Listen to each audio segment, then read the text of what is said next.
Boa noite, gente. Estamos aqui hoje com a doutora Silnaira Bida, fonoaudióloga, e vamos conversar um pouco, escutar o que ela tem para nos falar a respeito da linguística e do desenvolvimento da fala.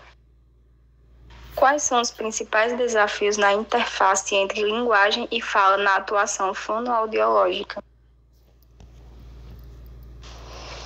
Então, a linguística, ela está dentro da fonoaudiologia, né? Então, a fonoaudiologia é uma área que ela é muito ampla, né? E a gente tem vários viés dentro da fonoaudiologia. E dentro deles nós temos a linguagem, né? E essa linguagem tem toda a questão envolvida, a neurociência, a neurolinguística e todos os fatores que corroboram para a comunicação humana. A gente se faz socializar. Eu posso comunicar por gestos, por fala, por expressões, eu consigo me comunicar com os outros, né? E uma meio que completa a outra, né? Quando a gente coloca a questão de linguagem e de fala. Como a fonoaudiologia pode se beneficiar dos avanços recentes da linguística, como na área de aquisição da linguagem ou neurolinguística? Vamos lá, o distúrbio de fala. Quando a gente coloca que é distúrbio, o distúrbio, ele, na realidade de linguagem, o distúrbio ele vai vir associado a outra comorbidade. Então, ele vai vir sempre associado a alguma coisa relacionada a diagnóstico neurológico, né? Mesmo num período que nós estamos passando, que a maioria das crianças estão vindo com outros diagnósticos, a gente vai mensurar a questão comportamental, todas as questões de ponto motor e todos os achados cognitivos dessa criança. Então, dessa forma, a gente descarta outras patologias com avaliações com testes realmente eficazes para a gente ter essas respostas. Então, a gente consegue verificar que pode ser só um atraso do desenvolvimento da linguagem ou uma alteração de ponto motor. Sendo que, em alguns casos que a gente observa que pode vir alguma coisa a mais, a gente solicita avaliação médica. A neurolinguística é a ciência que estuda a função neurológica da ativação da linguagem. Então, o que é que ela faz? Ela faz com que nós consigamos ver anatomicamente, fisiologicamente, como acontece o desenvolver dessa ordem neurológica da comunicação, né, da linguagem em si. Então, o que é que a gente tem de benefício? Conseguir realmente estudar a fisiologia e evidenciar embasar todo o nosso trabalho, sendo... Denise, segura, vai. Acredito eu que a sociedade, como a gente quando coloca qual a dificuldade maior, é dela entender que não é porque a criança é não verbal, ela não se comunica. Então, uma coisa é uma coisa, outra coisa é outra coisa. Comunicação, qualquer expressão, gesto, qualquer forma de interação social com o outro indivíduo. Fala, motor. Então, o ponto motor, a fala, ela vai ser a ativação do sistema estomatognático e quando sobe a voz, é produzida a fala. A linguagem, o que é a linguagem? A codificação. São os códigos o qual a gente fala, os símbolos que a gente aprende.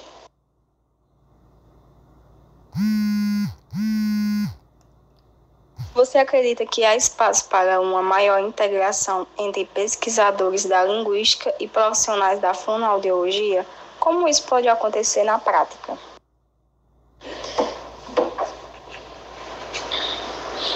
A questão o profissionalismo na fonoaudiologia, ele tende a crescer muito.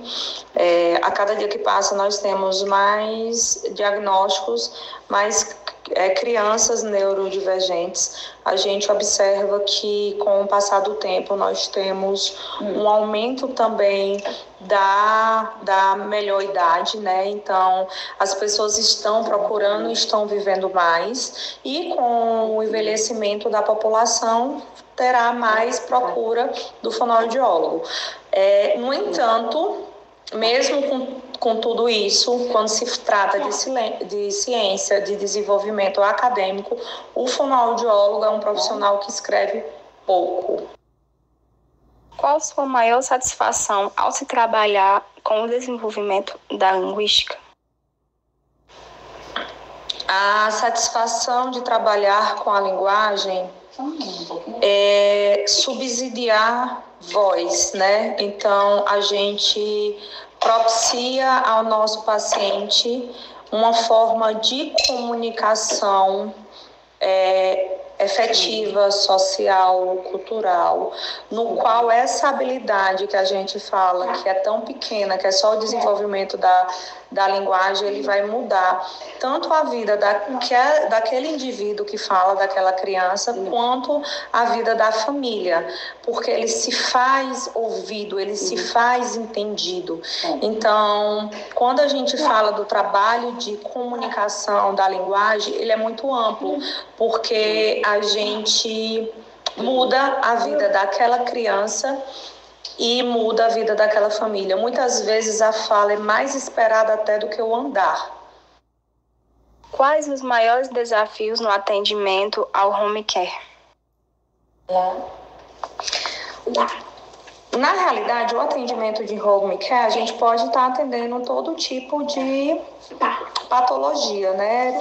Toda indicação clínica, desde que seja acordado entre terapeuta e profissional. Em casos de crianças, principalmente STEA, ou que tem algumas alterações comportamentais, Sionaira, na minha vivência, eu não acho interessante o atendimento em home. Eu acho mais eficaz o atendimento em clínica. Por quê? Porque a gente desconstrói algumas questões que em casa, geralmente eles têm muito comportamento disruptível e é muito difícil o nosso manejo. Então, em clínica, a gente consegue um manejo mais adequado. O que a gente encontra mais em home care realmente?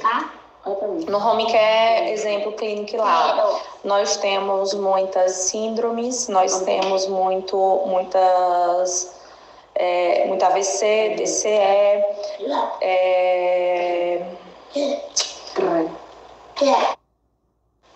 então a gente tem a questão da salinidade, né, do envelhecimento chegando, então nós teremos a questão de demências, nós teremos a questão de Parkinson, de Alzheimer, visto que nem todos os casos nós teremos grau de complexidade diferente. Então, assim, existe algumas tabelas que são utilizadas pelo home care, que a gente norteia o grau de complexidade daquele paciente.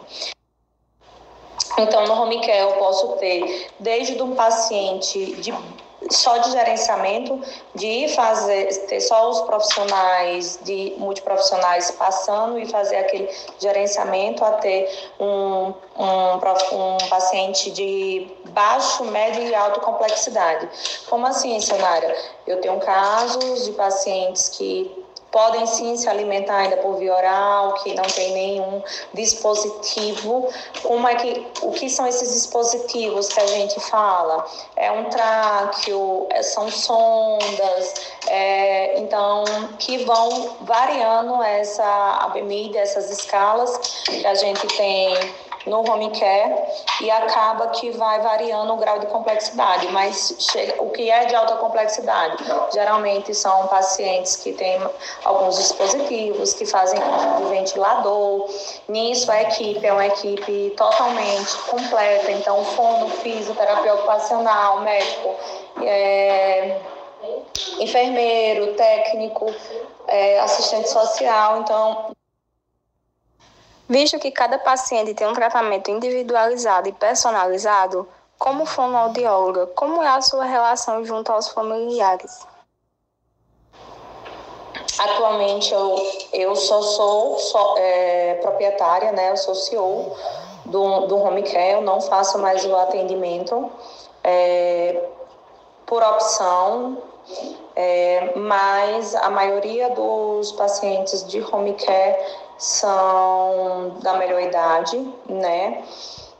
Com quadros que vão ser, com diagnósticos que vão ser variados, como eu coloquei, né? Então, alguns são Parkinson, outras demências, Alzheimer, AVC, então vai ter uma variação. A relação com a família sempre vai ser uma relação muito profissional, no qual a gente vai fazer uma anamnese, né, completa do caso. A gente vai fazer a avaliação daquele paciente, montamos o protocolo desse paciente e nós temos que passar esse protocolo para a família, o que é que nós vamos aplicar. Em alguns momentos, não temos como garantir curva evolutiva, né, gente? Então, a gente trabalha, mas em qualquer momento a gente não pode dizer que em 10 sessões a gente vai ter evolução. Então, assim, cabe também a nós sempre deixar claro que o tempo é do paciente, verificar quais são as comorbidades e a gente ser o mais ético e profissional possível. Ótimo, foi um momento muito rico de informações e nós da turma do 2º semestre de Fonoaudiologia só temos a agradecer a você, doutora Silnaira, pela disponibilidade e atenção.